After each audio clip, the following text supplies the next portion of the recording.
Salam à tous et je suis très heureux de vous retrouver pour une nouvelle vidéo. Vous l'avez sûrement vu, ces derniers jours, on a beaucoup entendu parler de cette histoire d'Abou Klal du coup qui aurait prononcé certaines choses qui n'auraient pas plu du coup à certaines personnes. Et du coup dans cette vidéo, je me suis dit qu'on devait parler un petit peu de toutes ces péripéties, faire un résumé de façon générale de toute cette affaire, voilà, parce que j'en ai vraiment pas parlé du tout, donc au final je me suis dit que quand même on parle d'Abou Klal, on touche à l'équipe nationale. Donc il faut clairement en parler et vis-à-vis de toutes ces histoires du coup qui se sont passées, il y a du nouveau et du coup c'est pour ça que je vais clairement vous mettre au courant des dernières informations. Mais avant qu'on commence directement avec cette vidéo, si ce n'est pas fait, je t'invite à t'abonner, à liker et à commenter cette vidéo. Encore une fois, un très grand merci à toutes les personnes qui font ça tout simplement pour permettre à la chaîne de gagner en visibilité parce que c'est grâce à vos commentaires, grâce à vos likes bien évidemment que les vidéos sont mises en avant. Avant de directement revenir sur les dernières informations que l'on a pu entendre vis-à-vis de Zakaria Abou Klal, je pense qu'il est quand même nécessaire de se remettre un petit peu dans le contexte. Premièrement, nous le voyons en ce moment, il y a des campagnes de soutien au mouvement LGBT. Et donc, dans le cadre d'un match de Ligue 1 entre Toulouse et Nantes, les joueurs avaient pour obligation justement de porter un maillot floqué avec les couleurs des LGBT. Face à cela, plusieurs joueurs toulousains, dont Zakaria Abou Klal, qui est un des meilleurs joueurs de cette équipe du Toulouse FC, ont refusé du coup de participer à ce match-là, notamment parce que porter ce maillot du coup avec les couleurs des LGBT allait à l'encontre de leurs croyances et même de leur religion. Parce qu'au final, quand on réfléchit, porter ce maillot du coup floqué aux couleurs des LGBT, c'est soutenir réellement la cause. Or, le problème, c'est que cette cause, justement, elle va à l'encontre des croyances et des valeurs et des religions de ces joueurs-là. Donc tout d'abord, il y a quelque chose de fondamental justement à comprendre vis-à-vis de tous les problèmes que Zakaria Abou Klal a pu avoir par la suite. Tous ces problèmes justement découlent de ça. Et donc moi, ce que je conseillerais à la Ligue 1 par rapport à tout ça, c'est de demander aux joueurs quels sont les joueurs du coup qui souhaitent justement porter ces maillots floqués aux couleurs des LGBT et quels sont les joueurs qui ne souhaitent pas justement porter ce maillot-là. Et franchement, ils ont juste à faire ça pour éviter 1 milliard de problèmes. Et encore une fois, moi je trouve que c'est pas forcément normal que encore une fois on instaure des choses comme ça dans le football. Logiquement, le football, voilà, tu mets un maillot d'un côté, un maillot de l'autre et tu joues au football. Enfin, il n'y a pas d'autres enjeux qui doivent justement se mettre en place. Donc au final, en demandant aux joueurs s'ils souhaitent porter ces maillots floqués aux couleurs d'LGBT ou non, la Ligue 1 éviterait 1 milliard de problèmes comme je l'ai dit précédemment, mais surtout le pire c'est que la Ligue 1 vraiment impose justement aux joueurs de porter ces maillots et ça c'est pas normal. Par rapport à la décision d'Abou Klal de refuser de participer à ce match contre l'FC Nantes justement pour éviter de porter ces maillots floqués en arc-en-ciel, on ne peut que la comprendre justement parce que du coup porter ce maillot là justement va à l'encontre de ses valeurs, de ses croyances et de sa religion qui est l'islam. Et en plus de ça, via un communiqué, on a Abou Klal qui a expliqué du coup sa décision, qui a dit pourquoi il n'avait pas décidé du coup de prendre part au match et au final, il a juste dit qu'il respectait tout le monde, mais qu'en retour, bien évidemment, il aimerait bien qu'on respecte ses valeurs et ses croyances. Et ça se comprend totalement. Donc déjà là, je viens de résumer le premier problème que Abou Klal a eu et en plus de ça, il a été accusé justement d'inciter d'autres joueurs de Toulouse justement à ne pas prendre part au match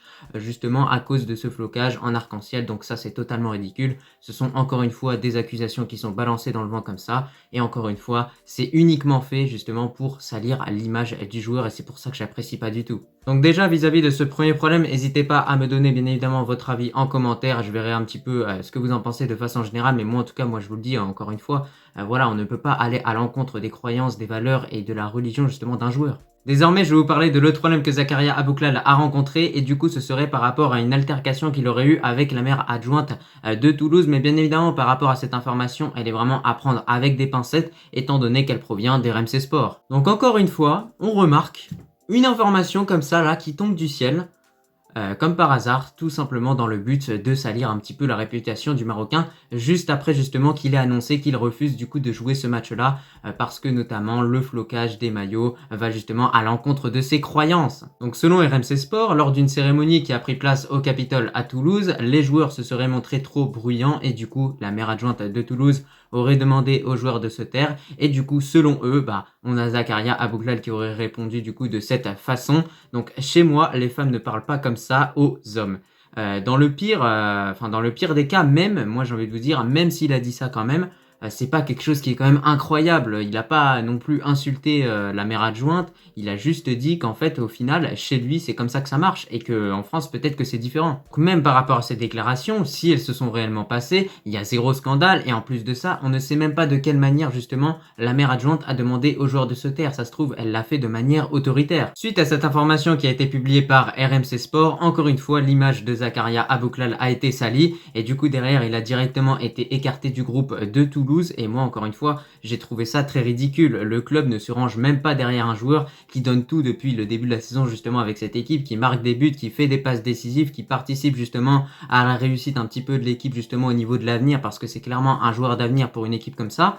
Et moi, j'ai trouvé ça vraiment ridicule. Donc, n'hésitez pas à me dire ce que vous en avez pensé de cette décision de la part du club. Mais moi, j'ai trouvé vraiment ça ridicule. Et d'ailleurs, ils l'ont expliqué dans un communiqué que je vais vous lire directement maintenant. Donc par rapport au communiqué, ça donne ça. Donc face aux graves allégations publiées par RMC Sport à l'encontre du joueur du Toulouse Football Club Zakaria Abouklal, le club annonce que son joueur s'entraînera à l'écart du groupe professionnel jusqu'à nouvel ordre.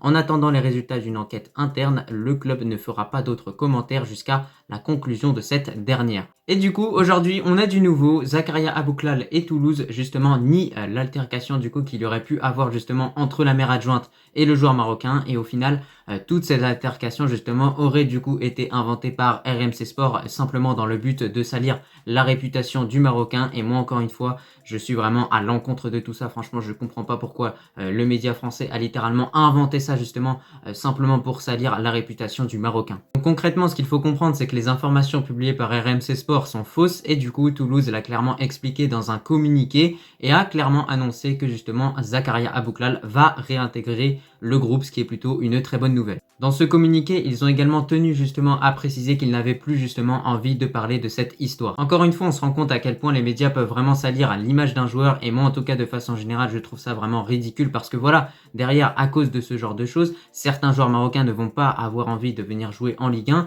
et certains joueurs marocains vont même avoir envie de quitter la Ligue 1 parce que oui, pendant un moment, il y avait certaines informations, certaines rumeurs qui nous disaient que clairement Zakaria Abouklal pouvait à tout moment quitter cette équipe du Toulouse FC alors que c'est vraiment dommage. C'est un joueur qui performe bien en Ligue 1 avec cette équipe, qui va sûrement continuer de justement franchir les paliers et monter petit à petit avec cette équipe pour un jour pourquoi pas trouver un meilleur club, mais pour l'instant il faut le laisser justement continuer de progresser avec cette équipe de Toulouse. Pour conclure avec cette vidéo, comme je vous l'ai dit, je pense que clairement cette histoire d'Abouklal, il fallait vraiment en parler. Voilà, on touche à Abouklal, donc derrière on touche à l'équipe nationale, c'est carrément logique. En tout cas, j'espère vraiment que plus aucune histoire de ce genre vont arriver justement dans les jours à venir pour les joueurs marocains parce que durant ces derniers temps, ça a été assez complexe quand même. On a eu le feuilleton Hakimi avec sa femme et là maintenant Abouklal, cette histoire avec Toulouse. Donc il faut que ça s'arrête et dites-vous que quand même cette histoire avec Abouklal, elle part seulement d'une seule chose, c'est simplement un refus justement de porter ses maillots floqués en arc-en-ciel. Donc en tout cas c'était tout pour cette vidéo, comme je te l'ai dit, voilà, j'avais vraiment envie qu'on revienne un petit peu sur cette histoire, histoire de faire un point, mais au final le plus positif c'est que ça finit bien, le joueur va réintégrer le groupe, on espère qu'ensuite il va continuer de performer avec cette équipe de Toulouse et que toutes ces histoires ne vont pas réellement affecter ses performances. En tout cas, je te remercie si tu as regardé cette vidéo dans son entièreté et moi tout simplement je te dis à la prochaine. Nabil Tirard pour le centre. Ouverture du score. Ouverture du score pour l'équipe nationale du Maroc sur ce centre qui n'a été touché par personne de Nabil Tirard qui lance parfaitement les opérations